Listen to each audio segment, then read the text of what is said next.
Hello y'all, welcome. My name is Lauren and today I'm going to be going through all of my Traveler's Notebook inserts for 2025. Ah, look at them! They're so fun and candy colored and obviously a nice little rainbow that I did plan and it is just as satisfying as I hoped and dreamed. I thought a lot about what I wanted this video to be about and I ended up going through every single one, as you can see.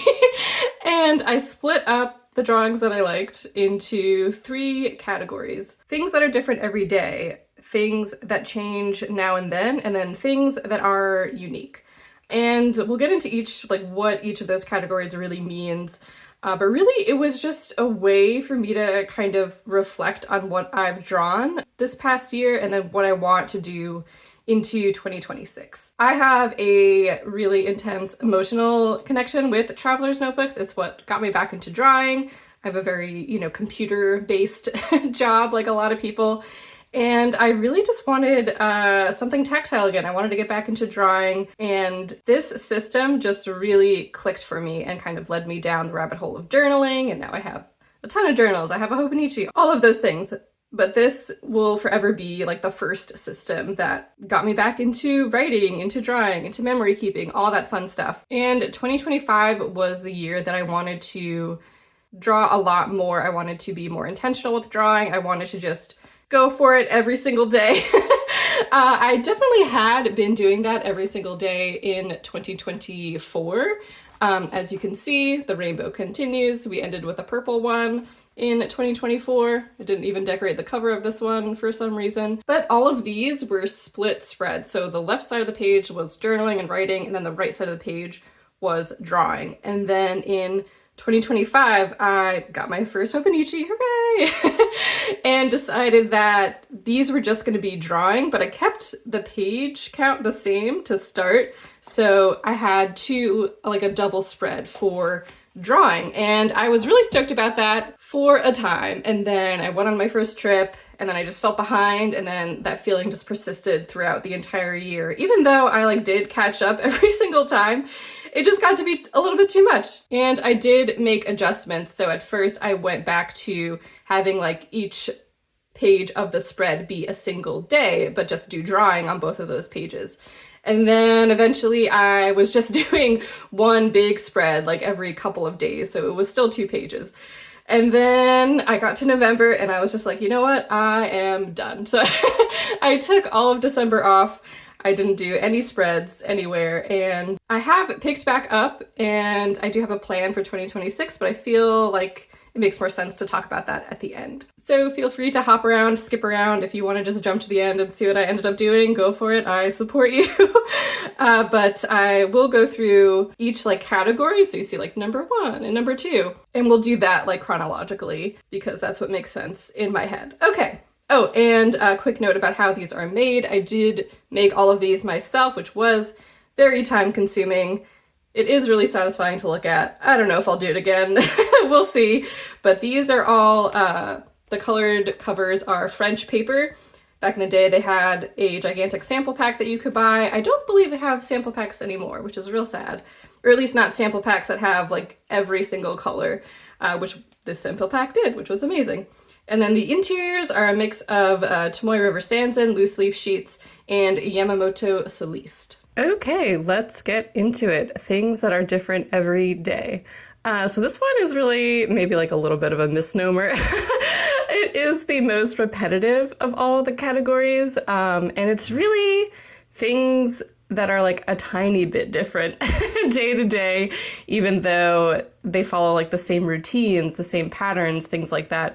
These are the days that nothing super special happened, nothing crazy happened. So maybe I highlighted the date or the number of the day, something like that. So it's really, this category is really about appreciating the little things. And I really love looking at it, how much things changed throughout the year, even though they were little and repetitive and tiny moments, tiny details of my life. The nature drawings, I think it's really interesting to see what I noticed or what I saw in the winter versus you'll see later, obviously the seasons pass and things like that. Iced lattes, I have roughly 1 million iced lattes in 2025, so that was really fun to see. And yeah, just like little snacks that I ate, maybe I had like a strawberry cake for a really long time and then that passed. So things like that. It was really fun to see. And so this is obviously like you wear different clothes every day. The day of the week is different. And that was really what I focused on for this category. Again, just like those tiny details that I might not have stopped to draw if I wasn't drawing every day already. So I really enjoyed experimenting a lot with texture and color. I have these metallic watercolors that are super satisfying, and composition and things like that. Especially in like the earlier in the year, I really just went for it a lot, which was really nice. I think I also wanted to capture more of like the weather. I think a couple of them I did like temperature numbers, things like that. And again, really experimenting with texture and color and layering. And, just like one big word, just lettering, which is always feels like a little bit of a cop out for me. But sometimes it makes you feel a little bit more experimental and fun, and can just like get some creativity back in if you've just been doing the same thing over and over again for a while. And then I also did a lot of outfits of the day, drawings, illustrations, things like that, even though looking back now, it's kind of the same outfits, especially in the winter. But, it's cold in the winter. I have a jacket I really like, boots I really like. And then you kind of see, oh, wow, okay, so that was the last day I wore like that big jacket and boots, which isn't really, something I need to keep track of or particularly care about looking back on, but it is interesting to see when I changed, the like wardrobe that I was wearing. And it's cool to see that reflected here, whereas otherwise I might not document a change like that because, I don't know, it's not super important to me, but it's still fun to see. And it's fun to see how I drew the same thing over and over again, but tried to make it different every time. Not even consciously, I don't think. I wanted to draw, the latte different every time or something like that. I think it really was just sitting down and drawing it, and then it naturally turned out to be a lot different. So I think that's really interesting to see. I think I also just got a lot better at drawing myself, drawing proportions of your body and things like that. It's always hard, drawing friends or other people, or at least it is for me, because I don't want to offend them by my horrible drawing. But if I'm drawing myself, it's I don't care. It's a lot lower pressure for me because I can just experiment proportions, have a little bit of fun, and I know I'm not going to feel bad about myself if I draw myself bad, because that's something I could fix. It's something I'm working on. So that's why I really like drawing myself. I like practicing expressions just because, I'm always here. If I have nothing else to draw, I can look at a mirror, I can take a picture of my outfit, things like that. And I also really loved adding, T tags. I don't think I mentioned, but a little interactive element I think is super satisfying every now and then. And again, it's just cool to see what different kinds of tea I was drinking when I stopped drinking that kind of tea. What I found interesting that day, I forgot that I had these Neo colors. I'm yeah, let's whip those out. We'll do some fun texture. This one was super satisfying. I am really proud of this one. It took forever. I do kind of want to put all of these dates in a spreadsheet because I have a feeling that this category primarily took place between the winter and the fall, or took place in the winter and mostly the fall, because I was doing more things in the spring and summer and had a little bit more complicated drawings. So that would be cool to see. Yeah, I don't know. I would really love to kind of track the days and the, when the leaves changed, when I noticed flowers for the first time, things like that. I think even if it's not accurate to what happened in real life, I think it would be really fun to see when I notice those kinds of things. And I mean, that is what this whole journal is, that's what it's about. When I notice things, the tiny things in my life, when I was taking a walk every day in the morning and it was sunny out versus I was taking a walk in the afternoon because that's when it was sunny. So things like that. I think it's really fun to see how repetitive these are, but then again, how different at the same time. It's super fun. Next up, we have things that change now and then. So this is kind of an interesting in-between category. I put all of the notebook insert covers themselves in here, as well as like my initial setup pages. So swatches, self-portraits, stationery hauls, so things that happen that are like kind of special, but a little like still commonplace, we'll say. I really enjoyed taking time to set up a new insert and doing a more intense self-portrait. I think that was a lot of fun. These ones, I tend to try something new. And of course, I also have like an Instax photo. So it's kind of like related, of course, to the photo reference, but I try and get a little pizzazz in there.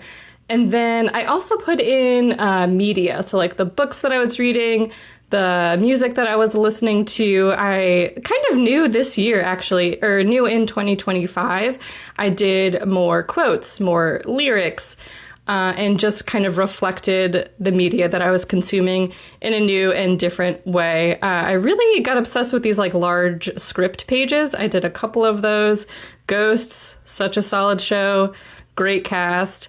And then I kind of also developed the index a little bit from book to book. I had calendars for a time. I kind of eventually stopped doing that, but you know, got into watching wrestling this year. I wish I could explain myself, but I don't know. It's just so entertaining. It's so fun. And yeah, these are my two favorite wrestlers. They're the best. And then at the end of an insert, I do look back on the insert and kind of write down some highlights of what happened. So my favorite spreads, and then also important things, important dates that happened in the insert. So that's what those like index cards were that are on the front. And I also did, currently inked in here, new fountain pens, ink exploration, I guess. Swatching, of course. My favorite thing in the world is a swatch page. They all have at least one swatch page. Sometimes they have some more swatch pages. I don't know. If you like don't know what to draw, a swatch page is always an excellent choice because there's so many ways that you can do a swatch page, and it's always perfect. And yeah, I'm just really glad that I explored some new media this year and kind of documented this kind of content a little bit more intentionally. I think it was a lot of fun. I think it ended up being like a nice reflection of the stuff that I liked. Watched a lot of movies, read a lot of books, of course. And I'm kind of just realizing now that it also is repetitive.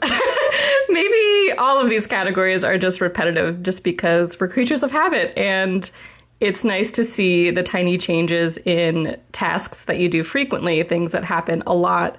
And I think it is really interesting, again, I know, just to see what changed and what stayed the same, and like just how much changed while staying the same, I guess, is fun to say. You know, like I said before, I'll always love a swatch page, and I think that will never, ever change. And this one has a T tag on it and swatches. Amazing. Wow. Perfect. I really got into layering this year, particularly with, at first it was with colors, but I think as time went on, I combined a lot of things. I did a little bit more junk journaling, we'll say, but just really having no inhibitions when it comes to taping stuff in, like this giant bow rope ribbon situation. I just really went for it, and I'm really glad I did, because that's why like Traveler's Notebooks, the size, I think really clicked for me, because they're kind of over relatively fast, you know? These have, I think, we'll say like 64 pages in them, something like that. So I did one of these a month, and then eventually I did like 2 months in one, but still they're pretty fast, like compared to other thicker notebooks that have like at least 100 pages in them. And that was part of the appeal in the beginning. It's just nice to finish something quickly. Sometimes that just feels good and helps you create more, or at least it did for me. And then as time went on, it was kind of too fast and then too slow. So that balance is interesting. But I think the number of pages really lends itself to junk journaling and layering. At times, I think like the hardcore junk journalers, you know, I think this paper is way too thin for you. It probably wouldn't work. But for me, experimenting with that kind of in-between, you know, pasting down a lot, doing a lot of texture, a lot of like heavy inking and things like that, it really did work. So that was really nice. And I love seeing just like things that pop up and repeat, like placing my Hobonichi order, and then my Hobonichi order came. So seeing those tiny little milestones month from month and like insert to insert is really cute and endearing. And what else? Oh yeah, so I eventually started doing this like kind of intense indexing that I really, really liked. Before I just did a calendar, but then I started marking specifically, like having every day, putting it in the front of the journal. And yeah, it just really clicked for me. Again, I think it helped as like a literal representation of how far along I was in the insert, as well as like time passing. So it still was a calendar, basically. So it all worked out. All right, and the last category is things that are unique. So pretty much the prerequisite to be in this category is that I left the house. That would also be another apt title for stuff in this section. So it's events, dates, things that, again, were outside. And I really love everything in this section because I took the time to kind of really illustrate a page. I thought more about the composition on these pages, the elements I wanted to include. It was really reflecting on a day or an event or something special that happened, and that made putting the page together that much more special. So these I definitely like the best. Well, I don't know. I say that, but then again, I really do like other pages. These ones I tried 9 times out of 10. You know, I really wanted these pages to look nice, and I think they do. So that feels successful and encouraging. And I also had a really good time experimenting and playing with different things like the cellophane or, actually just plastic wings, I think.